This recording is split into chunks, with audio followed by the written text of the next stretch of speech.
Halo pemirsa Albiruni ID, kembali lagi di channel Albiruni ID. Konflik antara para tentara nasional Indonesia dan kelompok bersenjata di Papua adalah hal yang sering terjadi. Jika dulu mereka menamai dirinya sebagai Organisasi Papua Merdeka atau OPM yang menuntut untuk mendirikan negara merdeka yang lepas dari pengaruh Indonesia, OPM mempunyai sayap militer sendiri yang kerap kali melancarkan serangan kepada mereka yang dianggap musuh.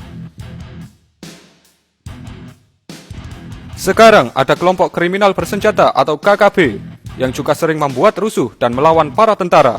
Tak heran jika pada akhirnya keberadaan mereka yang dinilai berbahaya membuat para TNI terjun ke lapangan. Beberapa hari yang lalu, tepatnya 11 Maret 2019, sempat terjadi baku tembak yang memakan korban dari anggota KKB. Mereka ternyata menggunakan beberapa senjata yang kadang merupakan rampasan dari TNI Polri. Berikut ini adalah senjata-senjata yang digunakan oleh KKB Papua.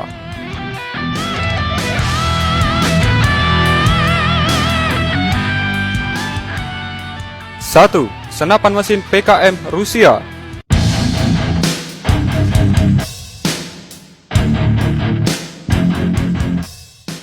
Para pelaku yang tergabung dalam kelompok bersenjata ini sudah sangat mengenal medan tempur, sehingga bisa saja mereka mengelabui para tentara. Selain itu, mereka juga menggunakan senjata yang bisa dikatakan melegenda. Salah satunya adalah senapan regu PKM buatan Rusia yang terlihat dalam beberapa foto lawas para kelompok KKB. Senapan ini dikenal sebagai senapan yang sangat kuat, andal, dan tidak cepat rusak. Senapan mesin PKM mampu memberondong 650 peluru per menit. Jarak efektif tembakan rata-rata 1000 meter, namun mampu mencapai 3,8 km. Seperti dilansir melalui laman radar militer, senjata ini sudah teruji dalam berbagai peperangan dan menjadi andalan kelompok Blok Timur di masa lalu.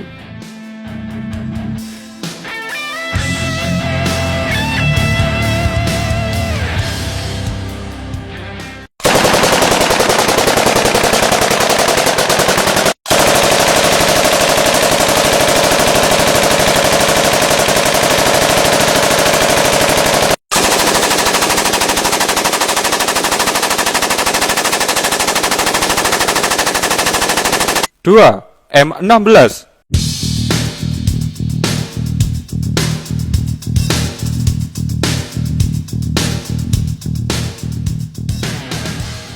Selain senapan regu buatan Rusia, kelompok bersenjata Papua ini juga kerap menggunakan M16. Senjata buatan Amerika ini sudah tenar dan digunakan saat perang Vietnam dan termasuk dalam list senjata yang paling tenar di dunia. Lebih dari 80 negara menggunakan senjata ini sebagai pegangan para prajuritnya. Salah satunya adalah Indonesia.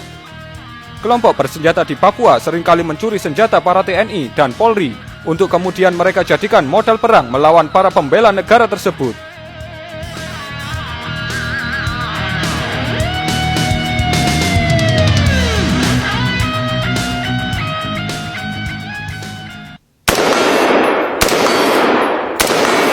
The middle one.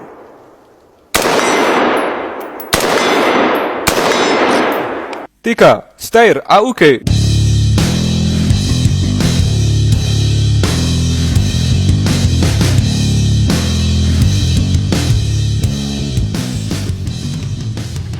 Pada 2015, polisi mengungkap bahwa salah satu anggota Brimob Polri mati tertembak oleh kelompok Sabinus Walker. Alat yang digunakan sendiri merupakan Steyr AUG yang bisa dianalisa dari jarak tembaknya. Senjata ini biasanya digunakan oleh para Brimob saat latihan menembak karena memiliki teleskop jarak jauh sekitar 500 meter untuk membidik sasaran yang dituju. Selain Indonesia, Steyr AUG ini juga dipakai dalam pasukan militer berbagai negara. Contohnya Irlandia, Australia, Irak, Turki, bahkan negara tetangga Malaysia.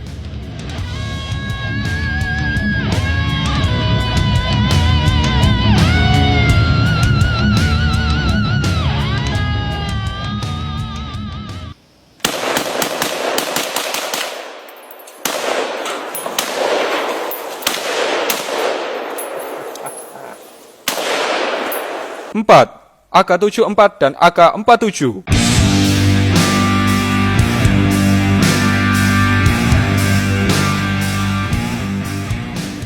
Saat pemberontakan melawan TNI Polri, kedua senjata ini juga kerap dipakai oleh kelompok bersenjata Papua.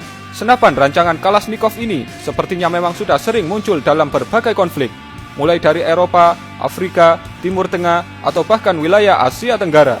Di era Orde Lama, kedekatan Indonesia dengan negara Uni Soviet membuat senapan ini banyak disuplai dan masuk ke tanah air. Pasukan militer Indonesia seperti Kopasgat hingga Benteng Raider pun tampak sering memegang senjata ini.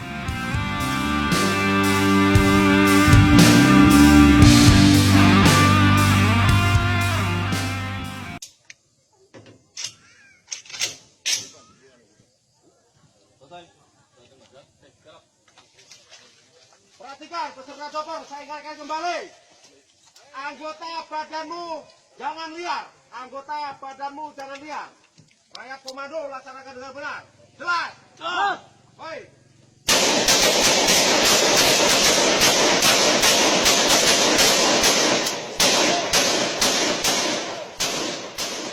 Keberadaan para KKB Papua ini menjadi tantangan tersendiri bagi TNI Polri, karena mereka membahayakan dan tak segan melenyapkan nyawa orang-orang tak berdosa. Tak hanya memantik perseteruan, kadang dengan senjata yang mereka punya tersebut, mereka kerap kali melukai dan menewaskan aparat. Yang menjadi pertanyaan adalah, selain dari hasil rampasan, siapa yang menyuplai persenjataan standar perang kepada kelompok KKB tersebut? Serta, apa tujuan dan maksud mereka untuk lepas dari Negara Kesatuan Republik Indonesia?